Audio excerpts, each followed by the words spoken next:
መልካሙን ገድል ተጋድያለሁ፣ ሩጫዬንም ጨርሻለሁ፣ ሃይማኖቴንም ጠብቄአለሁ።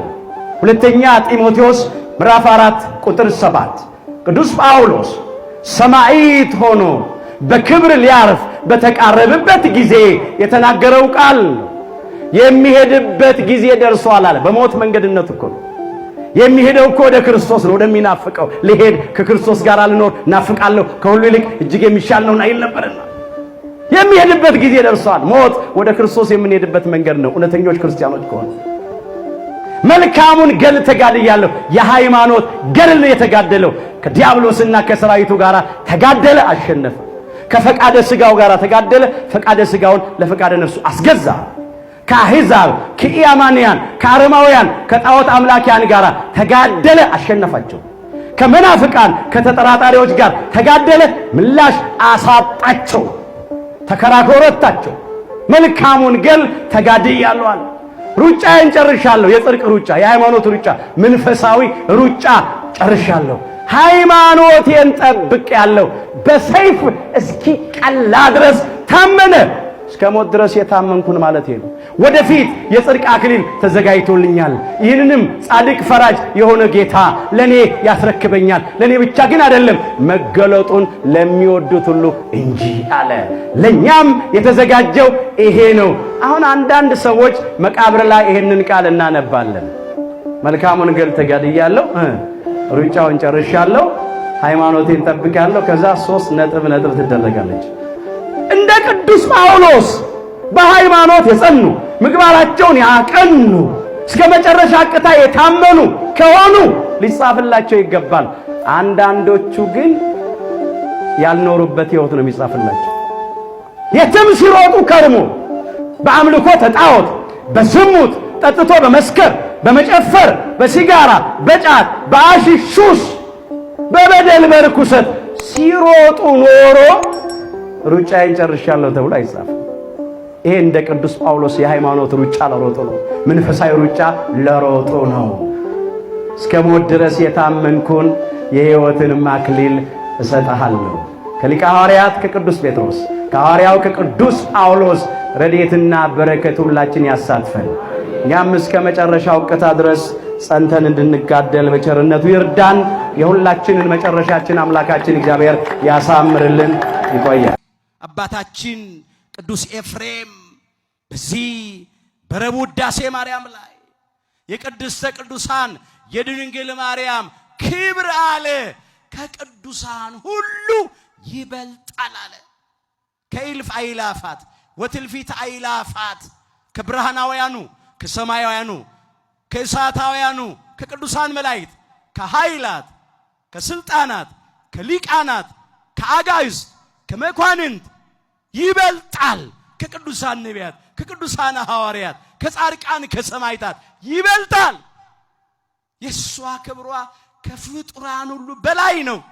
በፍጡራንና በፈጣሪ መካከል ያለች ናት። ቅዱሳን መላእክት ያመሰግኑታል፣ ያወድሱታል፣ ይላላኩታል። ቅዱሳን ነቢያት ትንቢት ተናግረውለታል። ቅዱሳን ሐዋርያት ወንጌሉን ሰብከውለታል። ጻድቃን ሰማዕታት መስክረዋል። ስለ ስሙ ደማቸውን አፍሰዋል፣ ስጋቸው ተቆርሷል፣ አጥንታቸው ተከስክሷል። እርሷ ግን 9 ወር ከ5 ቀን በማህፀኗ ተሸክማ ጸንሳ ወልዳ ሰጥታናለች፣ ታቅፈዋለች፣ ጡቶቿን አጥብታዋለች። ክብር ይግባት ለእርሷ ብቻ የተሰጠን። አንቺ ከሴቶች መካከል ተለይተሽ የተባረክሽ ነሽ። ለምን? ወላዲተ አምላክ ስለሆነች። ሕዝቡ መካከል ክፉ ሰዎች ሲገኙ መልካም ነገር ከኛ ይርቃል፣ በጎውን ነገር እናጣለን። ዘመናችን የመከራና የጭንቅ ይሆናል። ትንቢተ ኤርምያስ ምዕራፍ 5 ቁጥር 25 ጀምሮ የተመዘገበውን ኃይለ ቃል እንመልከተው። በደላችሁ እነዚህን አስቀርታለች ይላል፣ ኃጢአታችሁም መልካምን ነገር ከለከለቻችሁ ነው የሚለው። ለምን በሕዝቤ መካከል ክፎች ሰዎች ተገኝተዋል ይላል። በሕዝቡ መካከል በእግዚአብሔር ሕዝብ መካከል ክፉ ሰዎች ስለተገኙ ከበደላቸውና ከኃጢአታቸው የተነሳ መልካም ነገር አጡ፣ በጎ ነገር ተከለከሉ። ዘመናቸው የመከራ ሆነ። በመከራ ቀን ጥራኝ አድንህም አለው። የዳዊት መዝሙር 49 ቁጥር 15 ላይ ይህ ኃይለ ቃል ተመዝግቦ እናገኘዋለን። ዛሬ በዚህ ርዕስ ለመማር የመረጥንበት ምክንያታችን ሁላችን እንደምናውቀው አሁን ያለንበት ጊዜ የመከራ ጊዜ ነው። በመጀመሪያ ያለንበት ዘመን የመጨረሻው ዘመን ዋዜማ ስለሆነ አስጨናቂ የመከራ ጊዜ ነው። ቅዱስ ጳውሎስ ለተማሪው ለጢሞቴዎስ በጻፈው መልእክቱ ሁለተኛ ጢሞቴዎስ ምዕራፍ 3 ቁጥር 1 ላይ እንዲህ አድርጎ ነው የመዘገበው። በመጨረሻው ቀን የሚያስጨንቅ ዘመን እንዲመጣ ይህንን እወቅ ይላል። አዎ የመጨረሻው ዘመን ዋዜማ ላይ ስላለን ትንቢት የሚፈጸምበት ምሳሌም የሚደርስበት ዘመን ስለሆነ ብዙ አስጨናቂ ነገሮች እናያለን። የምንሰማቸው ነገሮች ክፉዎች ናቸው። የመከራ ጊዜ ነው። ከዚህ የተነሳ ነው ዛሬ በዚህ ርዕስ ለመማር የመረጥ ነው። ኢትዮጵያም ያለችው በዚህ ዓለም ውስጥ ስለሆነ ኢትዮጵያውያንም ያለነው በዚህ ዓለም ላይ ስለሆነ በዚህ ጊዜ ብዙ አስጨናቂ ነገሮች እየተፈራረቁብን ነው። በግል ሕይወታችን ይሆናል ወይም በማህበራዊ ሕይወታችን ይሆናል። በአንድ ወይም በሌላ መንገድ በቀጥታ ወይም በተዘዋዋሪ መንገድ መከራ ገጥሞናል። አሁን የመከራው ምክንያት ምንም ሊሆን ይችላል። የመከራው አይነት ምንም ሊሆን ይችላል። የመከራው መጠን የቱም ያህል ሊሆን ይችላል። ነገር ግን መከራ ውስጥ ነው ያለነው።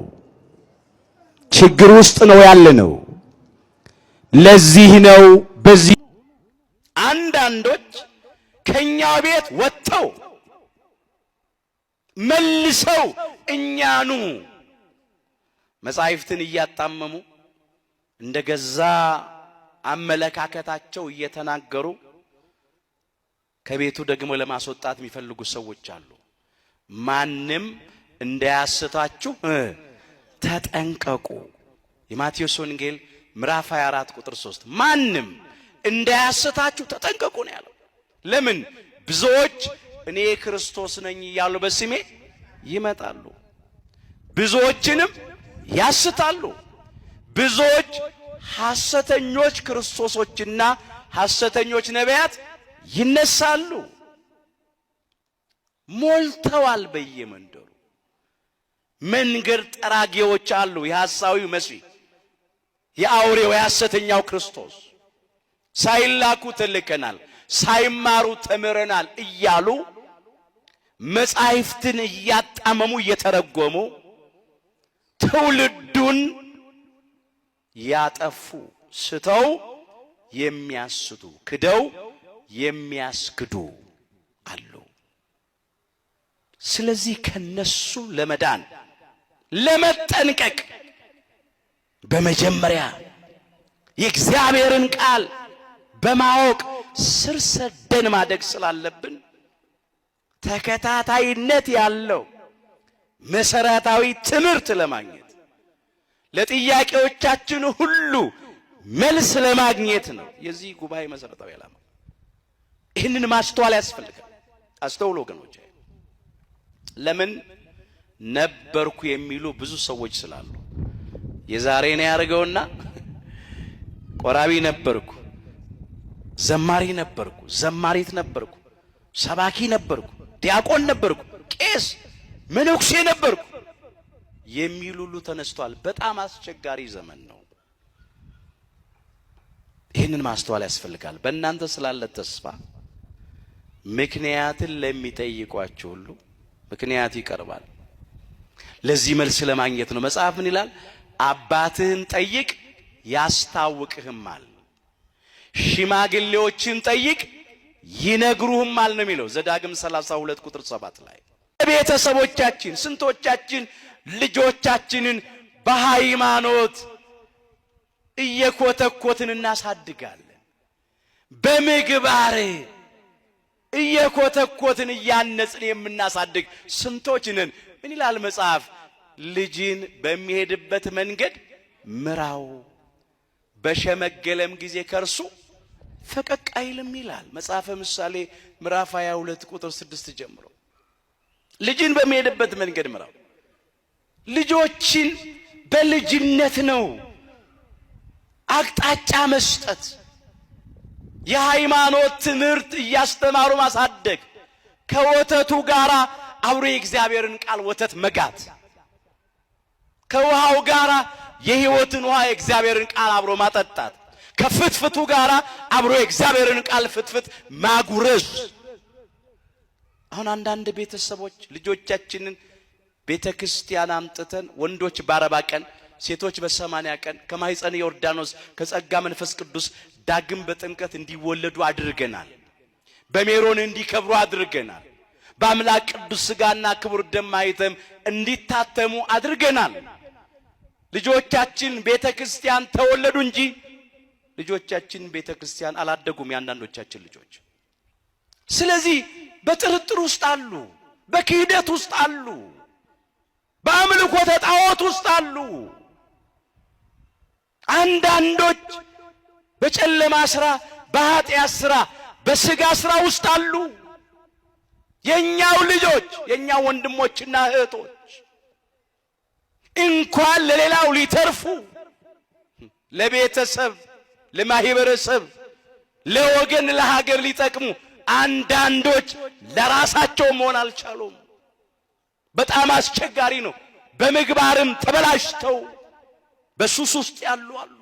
በሲጋራው፣ በጫቱ፣ በአሽሽ ሱስ ውስጥ ያሉ አሉ። በዝሙት ውስጥ እጅግ በሚያጸይፍ ነውር በነገር በሆነ ነገር ውስጥ እንኳን ሊሰሩት ሊናገሩት በሚያሳፍር ነገር ውስጥ ያሉ ወገኖች አሉ። የኛው ልጆች እኮ ናቸው። ከየት መጡ መሰላችሁ? አልሰራንም። እንደተወለዱ በቤተ ክርስቲያን በሚገባ ደግሞ ተኮትኩተው ማደግ አለባቸው። ልጅን በሚሄድበት መንገድ ምራው፣ በሸመገለም ጊዜ ከርሱ ፈቀቅ አይልም። ተጣሞ ያደገ ተክል ላቃና ቢሉት ወይ ይሰበራል ወይ ላቃና የሚለውን ሰው ይሰብረዋል፣ ይጎዳዋል። ከሁለቱ አያልፍም።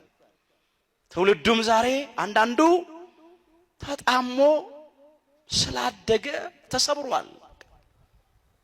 የተሰበረ ትውልድ ነው ያለው። እግዚአብሔር የተሰበረውን ትውልድ መልሶ ይጠግንልን። እንደ ግል እኮ ተሰብረናል። አንዳንዶቻችን እንደ ቤተሰብ የተሰበረ ቤተሰብ አለ። እንደ ማህበረሰብም ተሰብረናል። እንደ ሀገርም ተሰብረናል። መጠገን አለብን። የምንጠግነው በእግዚአብሔር ቃል ነው። በእውነተኛው የሕይወት ቃል ነው። ምንድነው? አዎ ይህን ማስተዋል ያስፈልጋል። በልጆቻቸው የተሰበሩ ወላጆች እኮ አሉ። በልጆቻቸው የሚያዝኑ ይጦሩናል፣ ይቀብሩናል ብለው ተስፋ ሲያደርጉ እስከ መቃብር ድረስ እያለቀው ሲወረዱ ወላጆች አሉ። ወልደው ብዙ ተጨንቀው አሳድገው ስለ ስጋ ብቻ ስለ ምድራዊ ነገር ብቻ ይጨነቁ ስለነበረ በመንፈሳዊ ሕይወቱ ዙሪያ ስራ ስላልተሰራ ዛሬ እኮ እየጠፋ ያለው እኮ ከቤቱ እኮ ነው የሚወጣው። ከየት መሰላችሁ? የዛሬን ያርገውና እንዲህ ነበርኩ አይደለም የሚሉት ብዙዎች። አለመዘጋጀት ነው ይሄ። ሁሉ አለ። ቤተ ክርስቲያን ስንዱ ናት፣ የጎደለ ነገር የለም። ያንን በአግባቡ መከታተል የኛ ድርሻ ነው። አሁንም እግዚአብሔር በሰጠን ጊዜ ልንዘጋጅ ያስፈልገናል። ይህንን የሰማችሁ ይሄ መልእክት ሁሉ የሚደርሳችሁ ባላችሁበት ቦታ ሁሉ ላልሰሙት ለቤተሰቦቻችሁ፣ ለሥራ ባልደረቦቻችሁ ሁሉ እያሳሰባችሁ እየተናገራችሁ የዚህ ጉባኤ ተሳታፊ እንድትሆኑ በዚሁ መንገድ እግረ መንገዴን መልእክቱን አስተላልፋለሁ።